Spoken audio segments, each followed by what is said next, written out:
Hello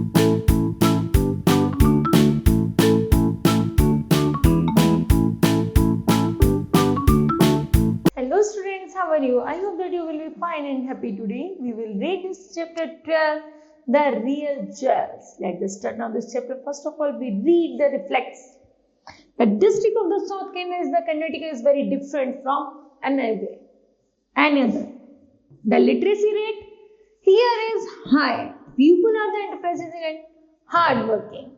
They have traveled all over the world in the search of the employment. If you see and you be visiting a student in India or any part of the globe, it is sure that I have been started of a person from South Canada. Let's read the story related to the South Canada. यहाँ पर बच्चों जो एक कहानी है south Canada की कर्नाटका की है, जहां पर देखा गया कि यहाँ पर शिक्षा की दर बहुत अच्छी है और यहाँ पर काम करने वालों का जो रोजगार एम्प्लॉयमेंट है वो भी बहुत ज्यादा हाई है और लोग दूर दूर से यहाँ पर काम करने के लिए आते हैं। चलिए जानते हैं इस साउथ कैनेडा की कहानी। Let us start on this chapter. The district of the south Canada in Karnataka is very different from any other. Karnataka का जो साउथ कैनेडा है वो शहर सभी पूरे संसार में सबसे अलग है। The literacy rate here is high. People are the interested in the hard working. यहाँ पर जो शिक्षा का रेशियो है बहुत ऊंचा है, जबकि यहाँ पर लोग बहुत ज्यादा कैसे हार्ड वर्किंग और एंटरप्राइजिंग है। They have traveled all over the world in the search of the employment. यहाँ तक कि वो दूर दूर से पूरे शहर के कोने कोने से एम्प्लॉयमेंट को सर्च करके आते हैं। If you see and you do be visit in India or any part of the globe, जैसे हम देख सकते हैं कि वहां पर एक रेस्टोरेंट है भारतीय जिसका नाम है यूरोपी वेजिटेरियन रेस्टोरेंट, है ना। तो वो कहाँ पर है, वो ग्लोब का एक पार्ट है। ऐसा लगता है जैसे वो ग्लोब का एक पार्ट हो। It is the show to have been studied by a person from south Canada. उसे सबसे पहले साउथ कैनेडा के एक पर्सन ने स्टार्ट किया था। The emphasis foundation has a project called a library for every school. यहाँ तक कि एक इन्फोसिस की फाउंडेशन ने इसकी शुरुआत की थी जिसका नाम दिया गया a library for every school. In this we donate books mainly the government school libraries so that children have easy access to the variety of the books. यहाँ पर जैसे इस स्कूल की शुरुआत की गई तो सरकार ने सबसे महत्वपूर्ण कदम उठाए कि यहाँ पर ऐसी ऐसी किताबों को प्रोवाइड करा गया एज अ फ्री, जहां पर बच्चे आकर के अपनी शिक्षा को आगे बढ़ा सके। For this I travel extensively in rural area in the donate books written in the Kannada और वेरियस सब्जेक्ट। यहाँ तक कि जो किताबें लिखी गई थी वो लगभग किसमें, कन्नड़ में और अन्य सब्जेक्ट में लिखी गई थी। कन्नड़ भाषा में लिखी गई थी और लेकिन बहुत सारी subjects. The traveling has helped me to understand what children want to read in the different places. यहाँ तक कि भिन्न देशों की यात्रा का वर्णन भी था जिसे लोग बच्चे उठा करके आसानी से उनके बारे में पढ़ सकते थे। During my travel, जैसे मेरी यात्रा के दौरान I frequently stay in my house with the people I meet as often there are no hotels in the small town and the villages I visit. मैंने महसूस किया कि जब मैं यात्रा करता था तो क्या होता था कि कोई होटल, कोई रेस्टोरेंट नहीं होते थे, बल्कि छोटे छोटे गांव होते थे जहां पर अक्सर रुका करते थे और भोजन की व्यवस्था की जाती थी। Most of time I stay with the family of a teacher. यहाँ तक कि मुख्य रूप से बच्चे, अध्यापक और उनके परिवार और स्टूडेंट्स होते थे फ्रॉम द स्कूल से आई वाज विजिटिंग। जब स्कूल की तरफ से टूर मतलब एज अ टूर घूमने के लिए जाता था, sometimes I stay with people I had never meet earlier. तो हम कुछ दिनों के लिए उन्हीं लोगों के घर जाकर रुकते थे और वहीं पर खाना खाते थे और आसपास का एरिया को क्या करते, विजिट किया करते थे। इन इंडिया एक guest is always treated with a lot of love. Bharat में यदि हमारे घर कोई मेहमान आता है तो हम उसे बहुत प्यार देते हैं। affections and the respects and also saying is the अतिथि देवो भव, क्योंकि हमारे यहाँ पर भारत में जान माना जाता है कि अतिथि देवो भव, अतिथि भगवान के देवता के समान है। इसलिए जब हमारे घर कोई गेस्ट आता था तो हम उसे बहुत लव, रेस्पेक्ट एंड अफेक्शंस देते हैं। God means to the from of a guest, ऐसा माना जाता था जैसे भगवान खुद से हमारे घर चल करके अतिथि के रूप में आए हैं। I have felt this to be the true specially during my stay in the village. हमने ये महसूस किया उन दिनों जब हम घूमने जाते थे तो हम आसपास के छोटे मोटे किसी गांव में रुक जाते थे और वहीं पर स्टे एट नाइट, रात को वहीं गुजारा करते थे। The poorest of the poor have treated me with so much love and affection। यहाँ तक गरीब से गरीब व्यक्ति भी हम अतिथियों का बहुत आदर के साथ सत्कार और बहुत प्यार से उनको बिठाया करता था। They have given me the best hospitality possible without knowing who I am and expecting anything in return। ऐसा लगता था कि जैसे हम वहां से वापस लौट कर न आए और हमेशा वहीं पर ही रह जाए। In 1998, I went to a village in the South Canada for the school function। मैं साउथ कैनेडा के स्कूल फंक्शन में गया हुआ था। It was the rainy season in the small village was on the coast of the Arabian Sea। क्योंकि उन दिनों क्या था कि बारिश का मौसम, बारिश का मानसून, बारिश का सीजन था और वहां पर जो छोटे छोटे गांव थे वो अरबियन सी के किनारे थे। It was a pure rain, there was no hotels in the village। ऐसा लग रहा था गांव इतना पवित्र है लेकिन वहां कोई होटल की व्यवस्था नहीं थी। The school teachers was the bachelor and lived in the rented room। यहाँ तक कि स्कूल टीचर जो थे वो वहीं पर ही कमरा लेकर के किसी उसी छोटे मोटे गांव में हमने कमरा ले लिया और वहीं पर रहने लगे। He told me, madam the chairman of this school is a fine gentleman, की इस स्कूल की जो चेयरमैन है वो बहुत अच्छी सज्जन व्यक्ति है। He has asked me to tell you what you could say tonight with his family। क्या आप मुझे पूछकर बता सकते हो कि वो आज रात अपने परिवार के साथ कहाँ रुके हैं? You can't travel today because of the rain। क्योंकि अब बारिश भी शुरू होने वाली है तो मैं चाहता हूँ कि वह कहाँ रुके, जानना चाहता हूँ कि कहाँ रुके हुए हैं, तो मुझे यह बहुत ज्यादा इच्छा है। Even the bridge has gone under the water। क्योंकि मुझे ऐसा लगता है कि पानी भी अब बारिश के होने के कारण ब्रिज पर भी पानी ओवरफ्लो हो रहा है। आई did not have much options. यहाँ तक कि उनके पास ऐसा कोई अब ऑप्शन नहीं बचा है कि वह इस रात इस गांव को छोड़कर कहीं और चले जाए। I felt a little uncomfortable saying with someone I had never even met। हो सकता है कि वो यहाँ पर इतना कंफर्टेबल महसूस ना करे लेकिन उनको यहीं पर ही रुकना पड़ेगा। By that time the chairman Mr. एतिपा came with an umbrella to call me। तभी वहां पर मिस्टर एतिपा आते हैं अपने छाते के साथ और मुझे आवाज लगाते हैं। He had been caught up in some important work and not been able to attend the function। तो वो मुझसे कहते हैं कि तुम यहाँ पर अपना सारा इंपॉर्टेंट कार्य छोड़कर यहाँ आ जाओ क्योंकि जो फंक्शन है वो बहुत ज्यादा इम्पोर्टेंट है। His house was up। उनका घर बहुत बड़ा था। It was function without much decoration। उनका घर इतना ऐसे सजा हुआ था जैसे फंक्शन उनके घर ही होने वाला हो। There was a big rainy room and a storage place for the coconut and the vegetables। It had red oxide flooring and was like my traditional house of the South Canada। यहाँ तक कि उनका south Canada की तरह south Karnataka में जो उनका घर था वो बहुत ज्यादा ट्रेडिशनल था। खुला आंगन था जिसमें केले की बहुत सारे बागान लगे हुए थे और उनके कमरे थे वो बहुत बड़े बड़े थे और जहाँ पर हरियाली चारों तरफ बिखरी हुई थी। South Canada where there was in the inside courtyard. यहाँ तक कि घर के अंदर की तरफ जो आंगन था water had be to the drawn from well at the side of the kitchen. ऐसा लग रहा था जैसे उसके पास में एक किचन जो दीवार सटी हुई थी वहीं पर किचन हो। And there was a few bedrooms on the ground floor and the first floor. Ground floor पर और फर्स्ट फ्लोर पर कुछ कमरे बने हुए थे। There was a cowshed at the back. पीछे की तरफ वहां पर काउशेड गाय का छप्पर, गाय का घर भी था। Along with the large vegetable garden और उसी के पास में बहुत बड़ा बगीचा था जहाँ पर कुछ सब्जियां बोई हुई थी। That wall I could see it was already dark and the raindrops were hitting me like pebbles hard off my feet. लेकिन बारिश इतनी तेज हो रही थी कि जैसे बारिश ऐसे पड़ रही थी जैसे मेरे पैर पर कोई पत्थर गिरा रहा हो। As soon as I entered, the lady of the house came with a warm smile and the towels to wipe myself। तभी जैसे मैं अंदर आता हूँ तो मैं देखता हूँ कि वहां पर एक लेडी खड़ी हुई है जिसने अपने अंदर टॉवल लिया है और वो मुझसे कह रही है कि मैं अपने आप को से वाइप कर लूँ। Her smile put me the instantly at easy, ऐसा लगा जैसे वह मुझे पहले से ही जानती थी। उसकी हंसी without much ceremony she said please feel comfortable, कृपया आप यहाँ पर आराम महसूस कीजिए। Dinner will be ready in the half an hour, लगभग आधे घंटे में खाना तैयार होने वाला है। I changed my dress and came to the dining hall. In the hall, there was only 4 people including me, the couple and their elder mother.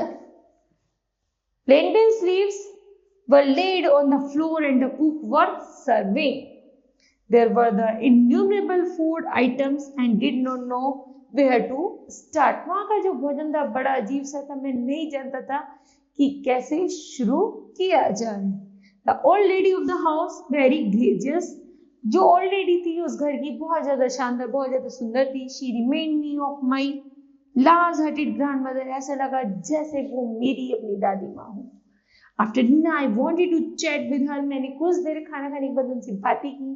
But I told her, she said, if you want, you can stay in my room so that we can talk. उन्होंने कहा यदि तुम चाहो तो तुम मेरे room में ही रुक सकते हो सकता है कि हम पूरी रात आराम से बैठकर बातें कर सकते हैं। I preferred that rather than the staying all alone in the first floor guest room. लेकिन मैंने उनको ऐसा I preferred that, मैंने ये महसूस किया क्योंकि ठीक है, लेकिन फिर भी मुझे फर्स्ट फ्लोर गेस्ट रूम में भेज दिया गया। I have always wondered why people in the South Canada are so much more educated. मैंने जो लोग भी वहाँ पर घूमते हुए देखे, मुझे लगा कि ये जो पर्सन है बहुत ज्यादा एजुकेटेड है, पढ़े लिखे हैं compare to other district of Karnataka. बल्कि कर्नाटका के अन्य डिस्ट्रिक्ट की अपेक्षा ये जो छोटा सा गाँव है साउथ कनाडा का, यहाँ पर लोग बहुत ज्यादा एजुकेटेड पर्सन है। I asked कुतुमा, did you study when you were young? मैंने उनसे कुतुमा से पूछा, क्या तुम Did you study, क्या तुम पढ़ सकते हो when you were young, जब तुम जवान थी क्या तुम पढ़ी थी? मीन मतलब मैंने कुतुमा से पूछे क्या तुम पढ़े लिखे हो? कुतुमा sighed if she was in pain. कुतुमा ने आह भरते हुए कहा कि हाँ।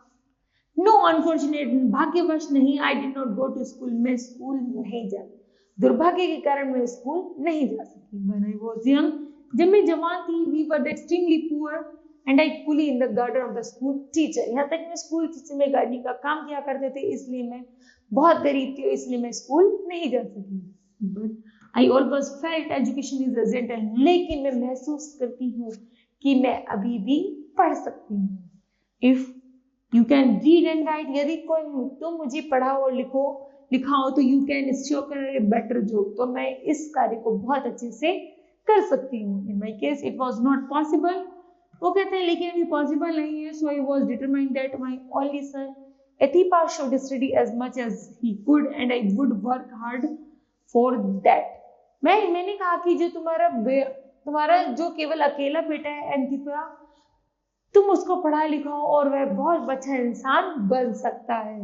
My husband also field the same way, वो कहती है कि मेरे पति भी ऐसा ही चाहते हैं।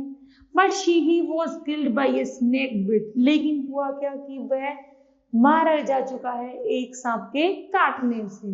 And my son was only 5 years old, जब मेरा पुत्र केवल 5 साल का था, it was my promise to him, मेरा उससे वादा था कि आई वुड एजुकेटेड माई सन, कि मैं अपने पुत्र को पढ़ा लिखा बनाऊंगी। I tried to imagine life 6 decades back, the social pressure, the great poverty and no help from the government. यहाँ तक कि इतने गरीबी होने के कारण हमें कोई भी सोशल समाज से कोई भी हेल्प नहीं मिली, सरकार से कोई हेल्प नहीं मिली, इसलिए हम लोग बहुत ज्यादा अनपढ़ रह गए। I have met many women of that age group. मैं बहुत सारी अपनी जैसी उसके जैसी एज ग्रुप की महिलाओं से मिली, who have told me more or less the same story. कुतुमा continued. उन्होंने भी कुतुमा से मिलती जुलती कुछ कहानियों को मुझे बताया। My son did not disappointed me, लेकिन मेरा जो बेटा था वो बिल्कुल निराशा था। He went to Bombay as a hotel boy. वह बम्बई गया हुआ था as a hotel boy. He cleaned the plates in the morning and in the evening went to the Mogivra Nights School and studied there. तो दिन में क्या करते हैं, होटल में काम करते हैं और रात को पढ़ता है। Yes, I know this school. It is the worldly and the oldest Kannada school in Bombay. वो कहते हैं हाँ मैं जानती हूँ, ऐसा एक पुराना स्कूल है पॉल्डी में, वो रियली जो सबसे पुराना कन्नड़ का पुराना स्कूल है जो मुंबई में बॉम्बे में है। Many children have studied there, बहुत सारे बच्चे वहां पढ़ते हैं। Once he finished his schooling, जैसे ही उनका स्कूल का कार्य खत्म होता है, he became a clerk at the counter of a hotel.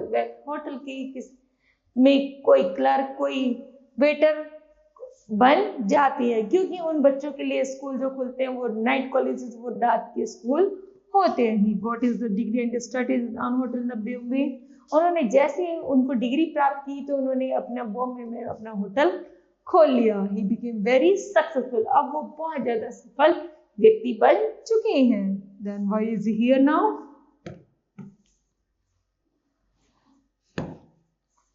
कुतुमा smile, I could see she was proud. कुतुमा हंसती है और तो बड़ा गर्व महसूस करती है।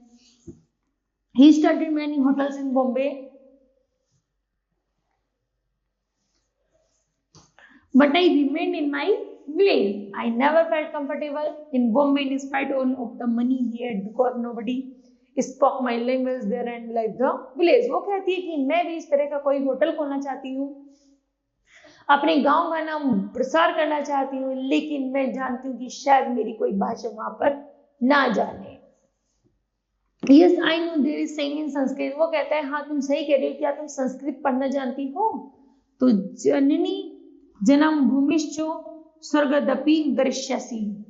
वो कहते हैं क्या तुम संस्कृत जानना चाहती हो? जैसे जननी जगह जन्म भूमिश्च स्वर्गदपि गरिष्यसि, it's mean your motherland always heaven, कि तुम्हारी जो मातृभूमि है वो एक तुम्हारे लिए हमेशा स्वर्ग की तरह है। You are a learned lady, so you can recite all this in the Sanskrit. तुम ही एक ऐसी महान लेडी बन हो जो संस्कृत को भी जानती हो, और उन्होंने संस्कृत का प्रसार करना शुरू कर दिया। But in my institutions told me to stay here and do something for our people. यहाँ तक कि उन्होंने अपने जैसे लोगों के लिए एक इंस्टीट्यूशन की शुरुआत की। माई सन बिकेम वेरी वेल्दी। अब उसे लगा कि मेरा बेटा इस इंस्टीट्यूट के जरिए बहुत ज्यादा धनवान बन जाएगा, and handed over his business to his son. और जब मैं इस बिजनेस में बहुत ज्यादा धनवान हो जाऊंगी तो मैं ये बिजनेस अपने बेटे को हैंड ओवर कर दूंगी। He is now 65 years old and 10 years back the return to his village। जब वह 65 की हो गई तो वह वापस 10 वर्षों के लिए अपने गांव आ जाती है। How does he spend his time? उनसे पूछा जाता है कि तुमने वहां पर अपना समय कैसे बिताया? I could understand the old lady not waiting to move out of her home, but I was unable to understand how a busy success person like Atipa। वो कहती है मैं भी अतिपा को जैसे एक सक्सेस पर्सन, सक्सेसफुल मैन बनाना चाहती थी, मैं उसी तरह एक सक्सेसफुल विमन बन गई हूँ। Could retire to his the God forsaken sleepy place। यहाँ तक मेरा भगवान से बहुत बहुत धन्यवाद है कि उन्होंने मुझे इस लायक बना दिया। When he became rich, my son asked me, जब हम अमीर हो जाएंगे तो मेरा बेटा एक दिन मुझसे पूछेगा, अम्मा I have earned so much wealthy, हम इतने धनवान कैसे बन गए? I want to know, मैं जानना चाहता हूँ what you want, कि तुमने ऐसा क्या किया था? I remember you should all the jewelry for my fees in the class। क्या तुमने अपनी सारी ज्वेलरी को बेच दिया मेरी स्कूल की फीस भरने के लिए? You had only one meal so that I could have two। केवल तुम्हारे पास ये भोजन बचा है जिससे तुमने इसका प्रयोग किया है, मतलब तुमने अपने जीवन की जितनी भी नीड्स थी उन सब चीजों को, मेरी फीस के लिए उन सब चीजों को क्या बेच दिया है? तो वह मेरा बेटा मुझसे ऐसे प्रश्न पूछता है। Now I want to buy lots of jewellery for you. मैं चाहता हूँ कि वापस से तुम सारी अपनी ज्वेलरी को जो तुमने बेची थी मेरी स्कूल फीस के लिए वो वापस ले आओ।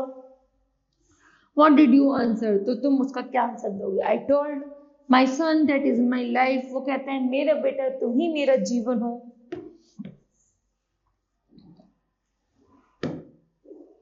The real jewellery is education. यहाँ तक कि जो वास्तविक ज्वेलरी है वो केवल शिक्षा है। The school teacher for whom I worked when I was young used to tell everything will praised over a period of time। जैसे कि स्कूल में अध्यापक पढ़ाने का काम करते हैं और तुम्हारा काम है पढ़ने का, तो तुम्हें उसे पढ़ना है और अपने जीवन को आगे पहुंचाना है। फ्लावर्स, ब्यूटी, फूड्स, जैसे कि फ्लावर्स समय समय पर बढ़ते रहते हैं, बदलते रहते हैं, ब्यूटी और फूड ये सब चीजें बदलती रहती है, उसी प्रकार तुम भी अपने जीवन को बदल लो। No person looks beautiful forever, यहाँ तक कि कोई आदमी ऐसे नहीं है जो अपने आप को सुंदर ना दिखाना चाहता हो। But education bring confident to your face, लेकिन अपने मुंह पर सुंदरता लाने से ही हमारी ब्यूटी नहीं उभरती, बल्कि education is a beauty. Education एक इस तरह की ब्यूटी है, यदि हमारे पास एजुकेटेड है तो हमारे चेहरे पर ब्यूटी अपना आप निखर कर आ जाएगी। तो if I have cross the age of wear jewellery, यहाँ तक कि वो कोई उम्र नहीं होती जब इस ज्वेलरी को ना पहना जा सके। If you respect my wish, मेरी ऐसी आशा है कि build as my free school as possible as my village in south Canada, कि मैं साउथ कैनेडा के बच्चों के लिए एक ऐसा कर पाऊँ कि ऐसे स्कूल की व्यवस्था कर पाऊँ जहाँ पर कोई फीस ना देनी पड़े और सारे बच्चे एजुकेटेड बन जाए। माई सन अंडरस्टूड माई फीलिंग, मेरा बेटा मेरी फीलिंग्स को समझ गया। He himself shifted to the village and have, उसने जल्द ही अपने गांव को बिल्कुल ही बदल दिया। Till today build 10 such school, उसने लगभग ऐसे 10 स्कूल का निर्माण किया। He remains very busy making their school, और अब 10 स्कूलों को चलाने के लिए अब वो इतना बिजी रहता है कि इन स्कूलों में कैसे कैसे कार्य सुचारू रूप से चल सके। Now I understood the reason behind the high literacy rate of the area, अब मैं जान चुकी हूँ कि मेरे छोटे से एरिया में जो शिक्षा की तरह वो बहुत ऊंची पहुंच गई है। Women like the Kutuma had not the studied but they had understood the importance of good education. जो कुतुमा एक ऐसी महिला थी जो पढ़ी लिखी तो थी नहीं, लेकिन वो शिक्षा के महत्व को जानती थी। उन्होंने शिक्षा के महत्व को जानकर ही पूरे क्षेत्र में, अपने पूरे गांव में शिक्षा का प्रचार प्रसार किया और अपने स्टेट को उन्होंने क्या कर लिया, as a high literacy rate पर पहुंचा दिया। It is certainly true that if one man studied, यदि एक आदमी पढ़ा लिखा हो सकता है तो ओनली 1 पर्सन इज एजुकेटेड, तो केवल एक आदमी एजुकेटेड होगा। Whereas if one lady studies, यदि एक महिला पढ़ी लिखी हो सकती है तो द एंटायर फैमिली एजुकेटेड, तो वह पूरे परिवार को एजुकेटेड बना सकती है। ओके, मीन यदि एक आदमी है, यदि एक आदमी पढ़ा लिखा है तो वो एक पर्सन को एजुकेटेड करेगा। यदि एक महिला पढ़ी लिखी है तो वो पूरे परिवार को एजुकेटेड बना देगी। तो बेनिफिट किसमें है, गर्ल्स को पढ़ाने में। Okay kids, this chapter will be completed. I hope that you understood well. Thank you.